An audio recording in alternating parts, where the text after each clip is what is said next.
नमस्कार, आपका स्वागत है फटाफट खबरों में। आज हम लेकर आए हैं हिमाचल प्रदेश के हर छोटे बड़े शहर की सबसे तेज और ताजा खबरें। तो चैनल को सब्सक्राइब कीजिए और वीडियो कहां से देख रहे हैं कमेंट बॉक्स में हमें जरूर बताइए।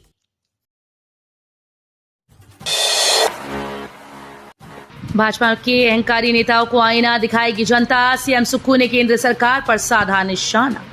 सुखविंदर सिंह सुक्खू ने कहा कि 4 जून को सरकार गिराने का दावा कर रहे भाजपा के अहंकारी नेताओं को जनता आईना दिखाएगी। भाजपा ने षड्यंत्र के तहत लोगों के मत से चुनी गई बहुमत की सरकार को गिराने की कोशिश की। इस बात से प्रदेश की जनता भलीभांति परिचित है। इस बार के चुनाव में धनबल को हार होगी और जनबल की जीत। जनता के स्नेह, समर्थन और आशीर्वाद से 4 जून को कांग्रेस दिल्ली में सरकार बनाने और हिमाचल में सरकार कायम करने जा रही है। वो शुक्रवार को लाहौल स्पीति के त्रिलोकीनाथ में कांग्रेस प्रत्याशी अनुराधा राणा के पक्ष में चुनावी सभा को संबोधित कर रही थी। आनंद शर्मा ने चंबा कांगड़ा के लिए किए कई बड़े काम। पूर्व मुख्यमंत्री जयराम ठाकुर सिर्फ वर्तमान सरकार के खिलाफ षड्यंत्र रचकर मुख्यमंत्री बनने का ख्वाब देख रहे हैं, जो कि कभी भी पूरा नहीं होगा। जयराम ठाकुर 6 निष्कासित विधायकों को टिकट देकर सरकार बनाने की सोच रहे हैं। उनको जनता पूरी तरह से नकार रही है। ये बात उप मुख्यमंत्री मुकेश अग्निहोत्री ने शुक्रवार को तेलका में आयोजित जनसभा में कही। मुकेश ने कहा कि सरकार ने ओपीएस व महिला सम्मान निधि योजना के तहत हर महिला को 1500 रुपए प्रतिमाह देने की गारंटी पूरी की। इसके अलावा कांग्रेस सरकार ने डलहौजी विधानसभा क्षेत्र में करोड़ों रुपए की पेयजल योजना बनाकर हर घर में जल पहुंचाया। चंडीगढ़ में भी नया हिमाचल भवन। राष्ट्रीय राजधानी क्षेत्र दिल्ली की तरह अब चंडीगढ़ में भी नया हिमाचल भवन बनेगा। राज्य सरकार ने इसके लिए प्रधान सचिव कार्मिक विभाग डॉक्टर अमनदीप गर्ग की अध्यक्षता में कमेटी का गठन किया। इसमें सामान्य प्रशासन विभाग के अधिकारी भी हैं। चुनाव आचार संहिता के बाद ये कमेटी जमीन फाइनल करेगी। अब तक करीब 3 लोकेशन इस कमेटी के ध्यान में हैं। चंडीगढ़ सिटी में यदि जमीन न मिली तो फिर सिटी से बाहर जमीन की तलाश की जाएगी। इससे पहले राज्य सरकार ने दिल्ली में हिमाचल भवन और हिमाचल सदन होते हुए एक और हिमाचल भवन बनाने का फैसला लिया था। इसके तहत द्वारका में जमीन खरीदी गई थी और वहां 150 कमरों की क्षमता वाला नया हिमाचल भवन बनाने का काम तेज है।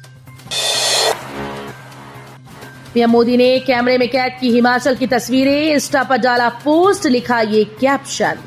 प्रधानमंत्री शुक्रवार को हिमाचल प्रदेश के दौरे पर आए थे। इस दौरान प्रधानमंत्री मोदी ने अपने इंस्टाग्राम अकाउंट पर एक वीडियो डाला और लिखा कि दर्शनीय हिमाचल प्रदेश व्यस्त चुनाव प्रचार के बीच में सुंदर प्राकृतिक परिवेश की कुछ झलकियां कैद करने से खुद को नहीं रोक सका। यह हिमाचल में होने से मेरी यहाँ की पिछली यात्राओं की कई यादें ताजा हो गई। इस राज्य से मेरा रिश्ता बहुत मजबूत है। लोकल किसानों से गेहूं खरीद रहा महकमा। प्रदेश सरकार सिविल सप्लाई कॉर्पोरेशन के माध्यम से राज्य के किसानों से सीधे गेहूं की खरीद कर रहा है और उसके बाद में डिपुओं के माध्यम से उपभोक्ताओं को वितरित किया जाएगा। सरकार ने इस सीजन में किसानों से 10,000 मीट्रिक टन गेहूं खरीदने का लक्ष्य रखा। सरकार के द्वारा अनाज खरीद के लिए बनाई गई nodal agency civil supply corporation के माध्यम से 4 अप्रैल से किसानों से खरीद की जा रही है। गुरुवार शाम तक 2,831 मीट्रिक टन गेहूं प्रदेश के 754 किसानों से अब तक खरीदी गई। इसकी कुल कीमत 6 करोड़ 32 लाख के करीब है। ये राशि प्रदेश के 729 किसानों के खाते में डाली जा चुकी है, जबकि 25 किसानों की राशि अभी पेंडिंग चली है। 24 घंटे के अंदर गेहूं की राशि डाल दी जाएगी। अभी सीजन चला हुआ है, जो कि 10 जून तक चलेगा। पार्वती नदी का जलस्तर बढ़ने से बह गया कचागला का पैदल पुल, कई गांव का संपर्क कटा। हिमाचल प्रदेश के जिला कुल्लू की पार्वती नदी का जलस्तर बढ़ने से कटागला के पास ग्रामीणों की ओर से बनाया गया लकड़ी का पुल बह गया। घटना गुरुवार देर शाम की है, जब पार्वती नदी का जलस्तर एकाएक बढ़ गया। बताया जा रहा है कि गर्मी बढ़ने से बर्फ पिघलने से नदी नालों का जलस्तर बढ़ना शुरू हो गया। ऐसे में लकड़ी का बना पैदल पुल भी इसकी चपेट में आ गया। अटल टनल में पूरे हिमाचल के दर्शन कर सकेंगे सैलानी। अटल टनल रोहतांग आने वाले पर्यटकों को अब वर्चुअल हिमाचल दर्शन होंगे। राज्य का पर्यटन विभाग ये नया प्रयोग करने जा रहा है। पर्यटन विभाग ने इसके लिए एक स्पेशल इलेक्ट्रिक बस तैयार करवाई है। बस बनकर तैयार है और प्रधान सचिव पर्यटन देवेश कुमार ने इसका निरीक्षण कर लिया है। इसकी रजिस्ट्रेशन संबंधी औपचारिकताएं पूर्ण करने के बाद प्रारंभिक तौर पर इसे सोलंग नाला से सिस्सू के बीच चलाया जाएगा। पर्यटन विभाग ने ये प्रयोग इसलिए करने का फैसला किया क्योंकि अटल टनल रोहतांग में पर्यटकों की संख्या निरंतर बढ़ती जा रही है। अटल टनल के भीतर ही करीब 10 मिनट की यात्रा बस के माध्यम से है। इसी समय का लाभ उठाने के लिए इस बस के जरिए टनल क्रॉस करने वाले पर्यटकों को हिमाचल दर्शन करवाया जाएगा। इंडी गठबंधन के सत्ता में आते ही राम मंदिर की दोबारा होगी प्रतिष्ठा।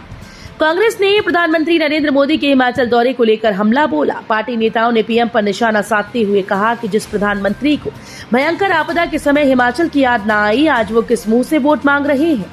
कांग्रेस महासचिव केसी वेणुगोपाल और कांग्रेस के हिमाचल प्रभारी राजीव शुक्ला ने शुक्रवार को शिमला में संयुक्त पत्रकार वार्ता में पीएम की हिमाचल रैली पर निशाना साधते हुए कहा कि मोदी आज तक के इतिहास में निम्न स्तर का भाषण दे रहे हैं। राजीव शुक्ला ने तंज कसा कि जनसभा में प्रधानमंत्री आपदा को लेकर कुछ भी नहीं बोले। मोदी ने न तो आपदा में शक्ल दिखाई और न ही 1 रुपए की मदद की। सेब उत्पादकों की समस्या का भी जिक्र नहीं किया। कृषि विश्वविद्यालय में संरक्षित खेती पर स्थापित होगा उत्कृष्टता केंद्र। इंडो इजराइल प्रोजेक्ट के तहत चौधरी सरवन कुमार हिमाचल प्रदेश कृषि विश्वविद्यालय में संरक्षित खेती पर उत्कृष्टता केंद्र स्थापित किया जाएगा। कृषि विश्वविद्यालय के कुलपति और नई दिल्ली में इजराइल दूतावास में कृषि अताशे उरी रूबेनस्टीन के बीच कृषि विश्वविद्यालय पालमपुर में हुई एक बैठक में ये निर्णय लिया गया। कुलपति डॉक्टर डी.के. वत्स ने बताया कि श्री रूबेनस्टीन के नेतृत्व में एक उच्च स्तरीय टीम ने विश्वविद्यालय का दौरा किया। वे विश्वविद्यालय में hi tech poly house, hydroponic unit और सब्जी ग्राफ्टिंग यूनिट देखकर बहुत प्रभावित हुए। जून और जुलाई में होगी स्कूल प्रिंसिपल की ट्रेनिंग, शेड्यूल किया जारी।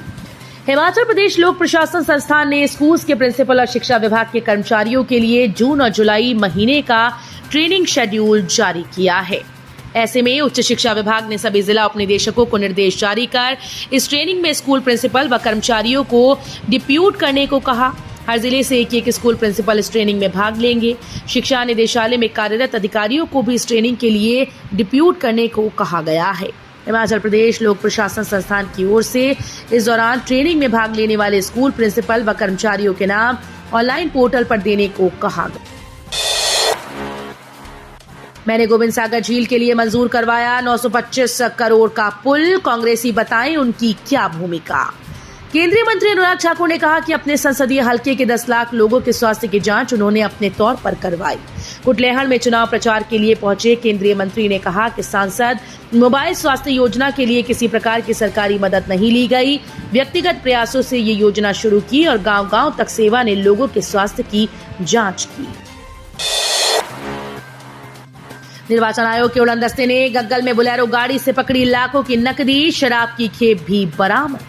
लोकसभा चुनाव के चलते निर्वाचन आयोग के द्वारा गठित उड़न दस्ते की टीम ने प्रभारी सतीश कुमार के नेतृत्व में गग्गल के निकट सलांगड़ी गांव में नाका लगाया था। इस दौरान एक बोलेरो को जांच के लिए रोका तो तलाशी के दौरान उक्त बोलेरो से 4,70,000 की नकदी, 5 पेटी बियर और 1 पेटी शराब बरामद हुई।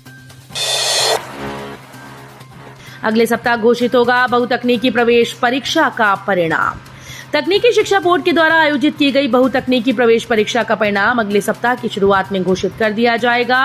वहीं अस्थायी उत्तर कुंजियों पर प्राप्त आपत्तियों पर विचार के लिए विषय विशेषज्ञों की कमेटी भी गठित कर दी गई है।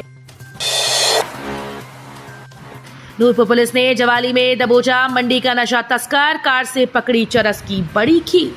जिला पुलिस नूरपुर ने नशे के खिलाफ चलाए गए अभियान में बड़ी सफलता हासिल की। जिला पुलिस नूरपुर ने थाना जवाली के अधीन गांव डोल में 12 किलोग्राम चरस की खेप पकड़ी। तो ये थी आज की फटाफट खबरें। हम मिलेंगे अगले बुलेटिन में, तब तक के लिए धन्यवाद। जय हिंद।